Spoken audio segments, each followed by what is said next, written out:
7º ano.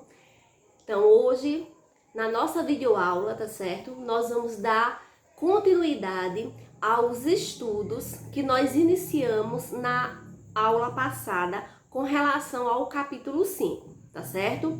Então, na videoaula anterior, nós estudamos sobre as características gerais que os seres vivos podem apresentar.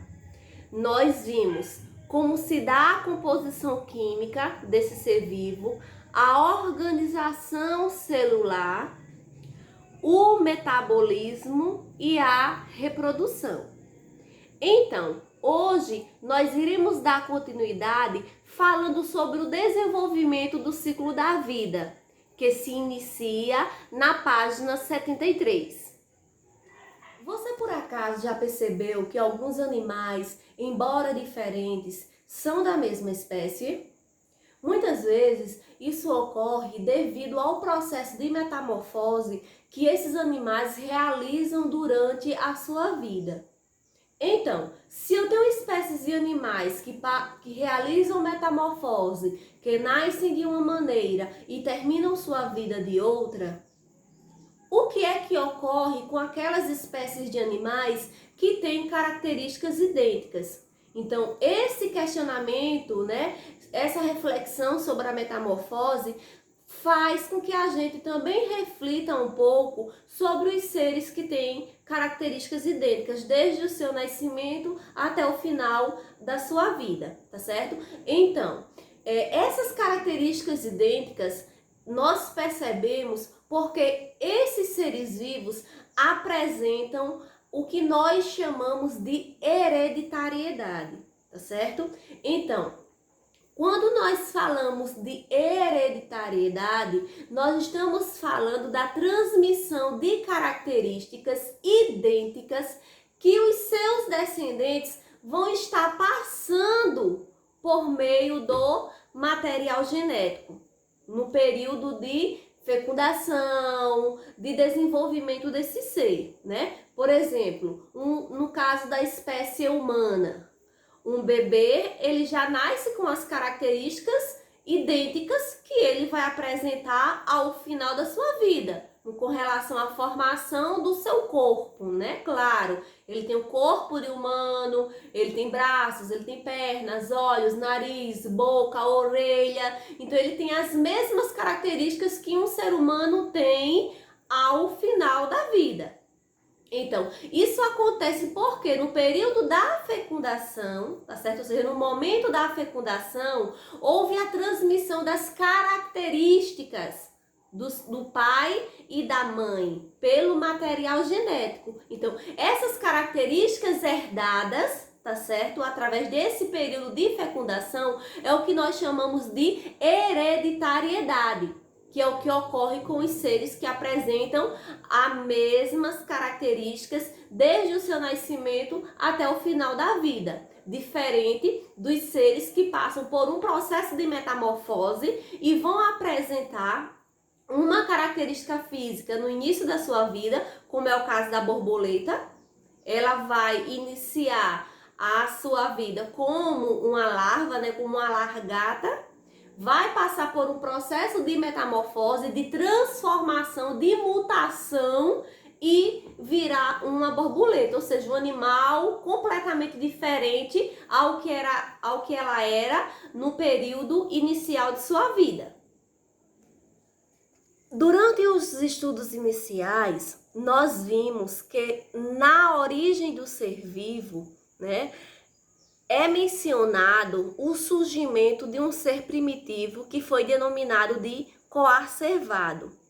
Embora ele ainda não fosse considerado um ser vivo, ele já apresentava atividade metabólica e troca de substâncias de dentro do seu corpo para fora do ambiente do corpo dele, ou seja, do meio intracelular para o meio extracelular. Então, milhares de anos se passaram de evolução para que viesse a ocorrer o surgimento de um ser que pudesse se adaptar ao ambiente. Foi assim que surgiram as estruturas iniciais de uma célula, como a membrana plasmática, que o separava do meio externo. Ou seja, vamos entender direitinho isso. O primeiro ser vivo, que foi denominado de coacervado, esse primeiro ser vivo, no seu corpo, né, ele não tinha nenhum envoltório, nenhuma membrana que o protegesse do contato com o ambiente externo, que eram os oceanos e mares primitivos. Então, com o passar do tempo, com o processo de evolução, esse ser, né, gerou um ser mais complexo, que já apresentava um envoltório, uma camada protetora que separava, tá certo? O seu material genético, chamado de ácidos nucleicos, do meio externo, ou seja, do que estava fora do seu corpo, tá certo? Então, esse material genético, né, também chamado de ácido nucleico, que fica no interior da célula, é justamente a parte que permite a reprodução e transmissão de características. No caso de nós, seres humanos, é o DNA, tá certo? Que está no interior das células. Então, esse DNA que é responsável pela transmissão de características idênticas, geração após geração. Então, durante a evolução, surgiram dois tipos de seres. Os procariontes, tá certo? Que eram seres primitivos, que tinham membrana plasmática, tinham citoplasma e tinham seu material genético disperso, solto no citoplasma. Por isso que eles são chamados de procariontes, pró de primitivos, tá certo? E cariontes porque eles não tinham uma membrana que separava, que protegesse o seu material genético no interior da célula. Então, com o passar do tempo, esses seres procariontes, né, geraram, vamos dizer assim, que passaram por um processo de evolução e surgiram novos seres, os eucariontes. Agora, isso não quer dizer que os procariontes deixaram de existir. Não, eles continuam a existir e ainda existem seres procariontes. Porém, o seu processo de evolução continua da mesma forma, tá certo? Porém, as características do ambiente, a evolução do ambiente favoreceu o surgimento de um outro ser, denominado de ser eucarionte.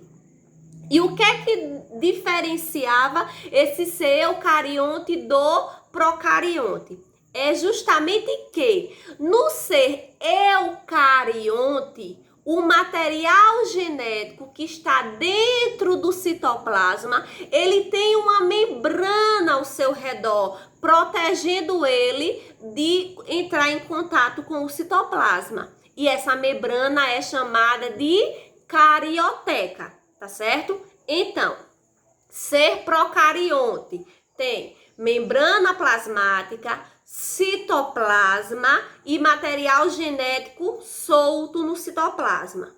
Ser eucarionte tem membrana plasmática, citoplasma e material genético envolvido por uma membrana chamada de carioteca, tá certo? Então, foram justamente esses eucariontes, esses seres que foram a base, tá certo? Que formaram a base para a formação da maioria dos seres vivos. Com isso, nós percebemos que a evolução é um processo de transformação e adaptações que o ser vivo sofre no ambiente, tá certo? Vamos recapitular isso aí, ó. Evolução vai ser um processo de transformações e adaptações que o ser vivo vai sofrer no ambiente, tá certo? Então, esse processo de adaptação pode fazer com que ocorra outro. O processo de adaptação pode fazer com que ocorra outro processo, que nós vamos chamar de variabilidade genética, tá certo? Então, essa variabilidade genética vai explicar o surgimento ou o desaparecimento de algumas espécies. Porque quando eu uso o termo variabilidade genética, eu quero dizer que existe uma grande diversidade. Existem vários seres com material genético diferente. Então, esses seres com material genético diferente, durante o processo de adaptação no ambiente, alguns foram extintos e outros permaneceram evoluindo, tá certo? Então, a evolução ou o processo de evolução, ele é contrário ao processo denominado de fiquicismo, tá certo? A evolução é um processo contrário ao fiquicismo. Por quê? A evolução vai dizer que os seres se adaptaram ao ambiente e sofreram transformações com o passar do tempo. Já o fiquicismo, ele defende a ideia de que todas as espécies foram criadas por um ser vivo divino, tá certo? Aliás, por um ser divino, e não sofriam mutações no decorrer de sua existência, tá bom? Então, nós temos aí duas teorias para explicar o surgimento da vida. A evolução, que tem o ponto de vista científico, e o fiquicismo, tá certo? Que não vai defender a ideia científica, vai defender a ideia bíblica, né? Do ser divino, que criou todos os seres vivos que habitam o planeta Terra, tá bom? Então, existem diversas teorias que explicam a teoria evolucionista. E as mais conhecidas são a lei do uso e desuso, de Jean-Baptiste Lamarck, a teoria da seleção natural, de Charles Darwin, tá certo? Então, essas duas teorias são elas que vão explicar, que vão dar fundamento para a teoria evolucionista, enquanto que o fiquicismo se baseia na Bíblia, tá certo? Então, nós agora vamos conhecer um pouco do que diz essas duas teorias que defendem o evolucionismo, que é a lei do uso e desuso, de Jean-Baptiste Lamarck, e a teoria da seleção natural, do cientista Charles Darwin. Então, quando nós falamos da lei do uso e desuso, o próprio nome já sugere alguma coisa. Quer dizer o quê? Que algo foi usado ou não foi usado, tá certo? Então, nesta teoria, Lamarck, né, o evolucionista Lamarck, defendia que o ambiente exigia uma adaptação aos seres vivos, que precisavam usar mais um órgão do que outro.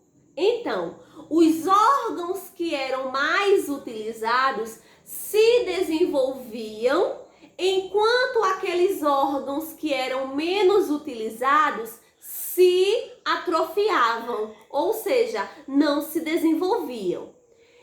Junto a essa teoria, surgiu a lei da transmissão dos caracteres adquiridos. E o que isso quer dizer? Essa essa lei defendia que as modificações sofridas por um ser eram transmitidas aos seus descendentes. Como, por exemplo, essa teoria da lei do uso e desuso, ela é bastante explicada através de um exemplo da girafa, tá certo? De acordo com a teoria da lei do uso e desuso, ele diz o quê? Que a girafa antigamente era um animal de pescoço curto, tá certo? Que se alimentava de alimentos que tinham no ambiente que eram de fácil acesso. Só que, com o passar do tempo, com a evolução do ambiente, dos vegetais que foram crescendo, que foram se tornando altos, houve uma necessidade dessa girafa, com o passar do tempo, ir se esforçando para poder adquirir os alimentos que estavam ficando mais altos. Então, isso quer dizer, então o pescoço dela ia se esticando, se esticando, se esticando? Não. O que é que isso quer dizer? Que aquela espécie que tinha o pescoço mais curto e que não conseguia buscar alimento nas árvores mais altas, morria, tá certo? Enquanto que aquela espécie que já apresentava o pescoço mais alongado e que conseguia se alimentar, ela ia sobreviver. Então, nas gerações que estavam por vir, já nasceriam animais com o pescoço um pouco maior, tá certo? Mas essa teoria ela começou a ser questionada. Por quê? Vamos imaginar no tempo de hoje. Se essa teoria realmente fosse verdade, hoje era para acontecer o seguinte, por exemplo, um atleta que faz muito exercício físico, muito condicionamento, que prepara a sua musculatura. O que é que aconteceria segundo essa lei? O seu filho já nasceria com músculos desenvolvidos, porque houve uma transmissão de características adquiridas pelo pai, tá certo? Então, essa lei do uso e desuso, junto com a lei da transmissão das características adquiridas, começou a perder o seu valor quando começaram a comparar com o desenvolvimento humano e também o desenvolvimento de algumas espécies de animais, tá certo? E viram que ela não tinha tanto fundamento como deveria ter. Agora, quando nós falamos da teoria da evolução das espécies do evolucionista Charles Darwin, nós vamos ver que Charles Darwin ele defendia a variabilidade de caracteres, ou seja, ele acreditava que no ambiente não existia um único ser que foi se esforçando e gerando outro ser. Não. Ele acreditava que existiam diversos seres com características genéticas diferentes e que esses seres eles iam sobrevivendo de acordo como eles iam se adaptando ao ambiente. Ou seja, de forma que aquele ser que tivesse as características necessárias para sobreviver, transmitiria essas características para os seus descendentes. Então, nós vamos perceber que Charles Darwin também defendia um pouco da ideia da adaptação, tá certo? Só que para Darwin, no ambiente, já existiam dois tipos de seres, enquanto Lamarck acreditava que existia apenas um tipo de ser, que foi se esforçando e foi se modificando conforme seus filhos iam nascendo. Os filhos iam adquirindo as características que o pai foi desenvolvendo. Já para Darwin, não. Darwin acreditava que existia dois tipos de seres. Um com uma característica mais simples e outro com uma característica mais avançada, tá certo? Então, para Darwin, esses dois tipos de seres eram os que tinham as características para se adaptar e as repassavam, tá certo? Através da geração da vida, tá certo? Da perpetuação da espécie. E existiam os seres que não possuíam tais características. Então, Darwin acreditava na existência desses dois seres. O que tinha características de se adaptar e repassava para os descendentes, e os seres que não tinham essas características. Então, sendo assim, esses seres que não tinham essa característica não se adaptavam ao ambiente e morriam. Ou seja, eles eram extintos, tá certo? Então, se dizia que havia ocorrido no ambiente uma seleção natural. Era como se o próprio ambiente selecionasse aqueles seres que tinham capacidade de sobreviver e os que não tinham. De forma que aqueles seres que não conseguiam se alimentar, que não conseguiam se adaptar à temperatura, iam morrendo. E aqueles que conseguiam se adaptar, iam sobrevivendo, iam procriando e as espécies iam evoluindo, tá certo? Então, com isso, nós percebemos que, para Darwin, né, teria existido dois tipos de girafa, e não um tipo só de girafa como defendia Lamarck, né?